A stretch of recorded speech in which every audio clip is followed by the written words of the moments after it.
কি গো, কত শুটকি খাইতে পারো শুধু তুমি? 2 দিন পর পর শুধু শুটকি শুটকি শুটকি। তোমার লেগে দেখতেছি অনেক বাড়ি ঘর থাওয়ান যেত না, শুটকির গন্ধের লেগে ঘর ছেড়া দিতে হইব। বাপ রে বাপ, যে একটা বমি মামের কথা কস না তোরা। যেমন শুটকি খাস না, বারো বত্তারা বানানে দি, নাকটা বের করে দিবি।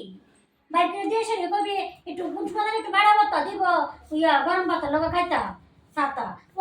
ওই আরেকজনে খাওয়াইছে কাটার সাথে তরকারি।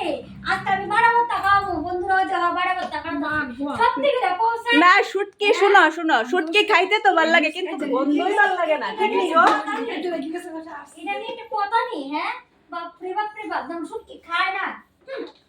বাড়াই দিলে এবার একটা খায় লাগবো। বাড়া ভর্তা কয়জনা খানা বন্ধুরা, তোমরা বাড়া ভর্তা কয়জনা খানা? বাড়া ভর্তা দেখলে আম ভর্তার মতো ঝুলাইয়া পড়ে। সত্যি কি কও, মানে কইবার মতন না।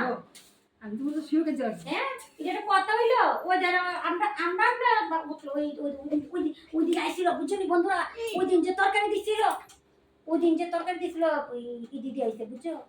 ওই দিন তরকারি দিছিল না, মানে তোমরা কইছিলাম না ওই দিদি আজকে বাড়া ভর্তা করো। দেখো